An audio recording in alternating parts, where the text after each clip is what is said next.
Hello guys, good morning. Welcome po ulit dito sa ating YouTube channel, The Homebase Edit. Once again, ako nga pala si Josh.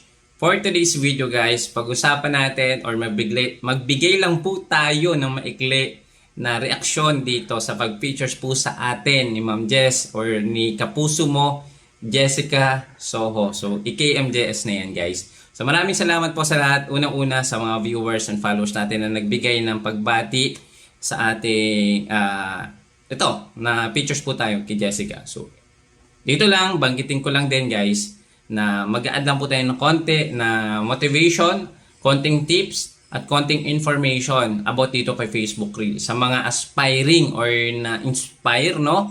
Na magsimula or nagbabalak. So, bibigyan ko po kayo ng konting tips or awareness din para sa ganon ay hindi tayo matrap sa hype lang basta-basta.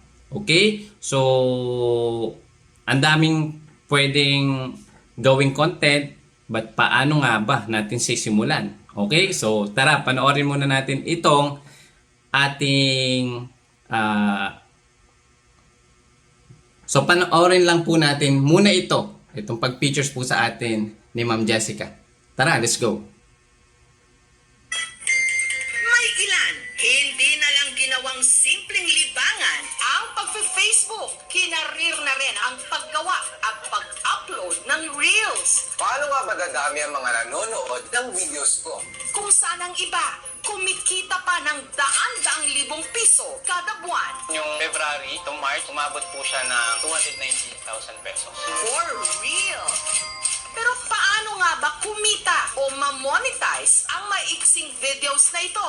Halimbawa, nagkaroon ka ng ganitong karaming views sa Reels mo, pwede may incentive ka. Another way is yung mga viewers mo, pwede ka nilang padalhan ng Facebook stars. May value siya, $0.01 ang isang Facebook star na matatanggap mo. Tatlo ang requirements, kailangan maging kilala ka sa isang topic. Pag-isipan mo kung ano yung mga maaari mong i-discuss tungkol doon sa topic na yon, na kaya mong i-discuss in 1 minute. Ang pangalawang challenge mo is paramihin mo ang views niya. Yung third, yung monetization.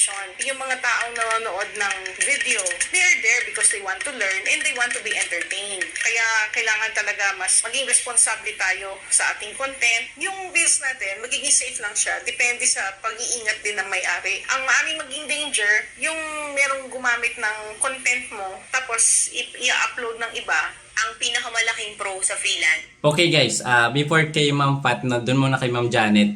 So tama naman po, kailangan natin mag-create ng niche, followers, and yung monetization. So dito guys, hindi lang po ito yung requirements. So dito, kung gusto mo mag-start, kailangan magkaroon ka ng 500 followers. Kung qualify ka na sa stars, 500 followers and 18 years old, nakareside ka dapat sa eligible country. So marami po ito, basahin nyo na lang po yung requirements sa stars.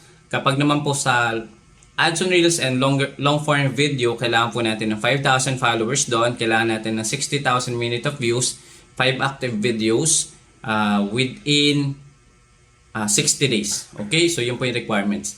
Dito, nabanggit din po ni Ma'am Janet na para maging safe, hindi lang naman dito tayo magiging safe. Kailangan talaga natin basahin yung partner monetization. Ano nga ba yung mga dapat mong i-upload? Ano ba yung mga bawal? Ano ba yung mga hindi dapat natin ilagay? Kailangan po, dito number 1, ayaw ni Facebook na makita yung mga video mo na unoriginal or hindi authentic. Pag sinabi ni Facebook na hindi authentic, kinuha mo lang basta or ni-repurpose mo lang. Kinuha mo from other platform, ilalagay mo ngayon kay Facebook, bawal po iyon. Limited originality of content ang violation doon. So, pwede ka magkaroon ng 1 month to 3 months na restriction. Wala kang monetization, wala kang ads, wala kang stars. Yun yung isa. Marami pa pong violation. Kailangan natin basahin. Again, partner monetization number 1. Number 2, content monetization. Yung content po natin, ano ba yung sangkap nito? Meron ba itong mga sensitive topics na ayaw makita or marinig ni Facebook? Mga sensitive topics, so alam niyo na po yan. Bawal po dito yung mga sige, banggitin ko lang din. Mga sexual content, harmful, violence, nudity, at marami pa pong iba. Suicide yun, marami pa pong iba. So basahin niyo po yung content monetization policy. Pangatlo, yung advertising. Hindi lang po dapat tayo mag-create ng video na meron tayong mga ipopromote ng mga produkto or serbisyo. So be very careful dito. kailangan natin mag-create ng separate page for promotion. Yung promotion po, ito po yung mga produkto na ino-offer natin sa online gamit po ang ating short video or long form video.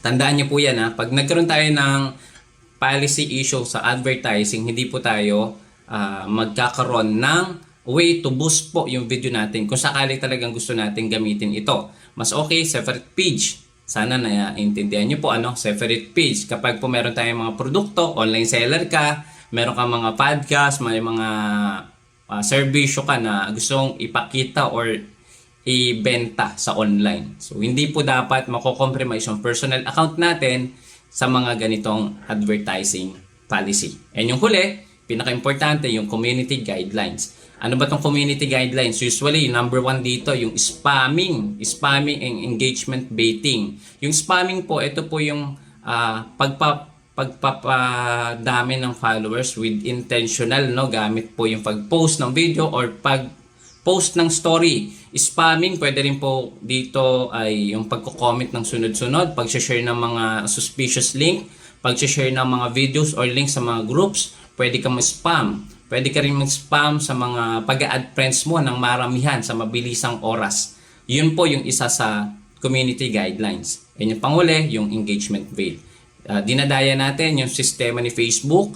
So, dinadaya natin yung ating caption. Nagiging na siya, intentional, nagiging promising na siya masyado or clickbaiting na siya. So, be very careful yung 4 na yan. Unang-una, guys, partner monetization, content monetization, advertising policy, and yung number 4, yung community guidelines. So, basahin pa natin itong post ni professional certified coach na si Pat Malyari. At gusto ng mga kabataan yung hawak nila yung sariling oras. The cons, obviously, the salary or the income is not consistent. Samantala, si JV na Okay, basahin lang, balikan lang natin yung sinabi dito ni Ma'am Malyari. Okay, tama po, may cons po ito, yung hindi stable po ito. Again, sa mga aspiring or gusto magsimula, kailangan talaga pag-isipan natin, wag po kaagad kayo magre-resign. Ayan, hindi po automatic na pag pinasok niya na to, may sweldo po kaagad tayo. Mahirap po ito na proseso. Kailangan natin basahin, unawain, isa puso, maging commitment tayo or committed. Maging consistent tayo, sipagan natin. Hindi lang basta nag-upload ka na ng videos, 5 videos, yun na yun. Ayaw ni Facebook ng tamad na creator or influencer. Gusto ni Facebook, active ka sa kanyang platform. Alam nyo ba, ayaw na nga tayong paalisin ni Facebook dito sa kanyang platform. Ayaw na tayong papuntahin sa other social media platform. Dito na lang kayo kay Facebook, dito na lang kayo sa akin. Kaya ikaw, as long na wala tayong video na mapoproduce, bumababa yung retention rate natin or yung ating popularity or yung pag-suggest ng mga content natin sa wider audience. Isipin po natin yan. Kailangan talaga ay consistent. Yun po yung cons. Minsan mababa, minsan mataas. So, posible ang karaniwan dito talagang mababa yung earnings. Nakadepende po ito sa content or niche or topic na mabibigay mo sa viewers. Always remind ko po sa inyo, always give value sa viewers. Kapag po nakapagbigay ka ng value, equivalent po niyan ay monetization or earnings. Okay? So, ituloy natin. price lang ng account nung nakaraang buwan. Matatanggap na raw ngayong buwan ang kanyang unang sweldo. Sahod reveal naman dyan. As of August 11, ito na po yung kinita natin. Nasa $700 mahigit na po ang kinita natin sa pag-upload lamang ng Reels. At ngayon nga po katapusan ng August, ang estimated na kikitain ko ay 50,000 to 60,000 pesos po. Honestly, nung nagsimula talaga ako, hindi ako about do sa monetary. Isa sa pinaka-fulfilling sa akin is kapag merong nagme-message, may mga bagong tao na natutulungan ng mga videos ko. Sa mga nagbabalak mag-reels, real talk lang. Tara, check mo to. Hindi sa lahat ng pagkakataon ang iisipin kung paano lang kumita. Dapat din syempre kung paanong ang ginagawa niyong video magiging instrumento ng pagkatuto at pagbabago. Yun na. Yun yung pinaka nagustuhan ko sa huling sinabi ni Ma'am Jess. Hindi lang po talaga dito, kailangan natin kumita.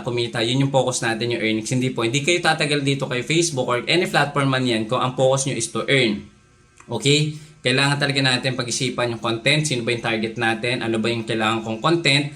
Pag pinag-combine nyo po ito, posible tayo magkaroon ng quality and engaging content. Ang susi po dito ay magbigay ka ng value.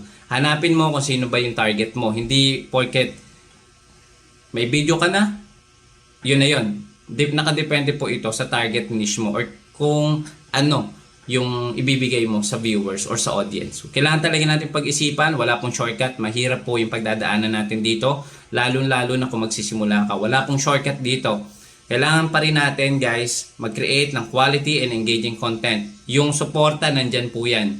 Okay? Kailangan po natin mag-create. Tulungan natin sarili natin na magkaroon ng quality and engaging content. Palagi ang ko pong sinasabi yan, every live, every upload, quality and engaging content, and then yung followers will follow, earnings will follow. Yun lang guys, maraming salamat. Kung may natutunan po kayo, kung aspiring content creator ka, again, balikan mo yung sinabi ko, yung 4. Partner monetization, content monetization, advertising policy, and yung community guidelines. Basahin niyo po yan para po makapag-start kayo at hindi po kayo magkaroon ng mga violation or restriction kay Facebook. Pag na-master nyo yan or nabasa nyo yan, nagkaroon kayo ng idea, mas ma-eliminate nyo na yung inyong risk sa demonetization. Yun lang guys, maraming salamat. Shout out JB Martinez, shout out KMJS, maraming salamat po. Sa lahat po ng supporters na nagbigay ng pagbate sa akin, maraming salamat po. Yun lang guys, and please share this video and don't forget to follow. I-click mo na din yung subscribe button, pati po yung notification bell para every time meron tayong update kung paano kumita at magsimula dito kay Facebook Reels, magkakaroon po kayo kagad ng notification sa ating mga bagong video. Yun lang guys, see you again next time. Bye-bye!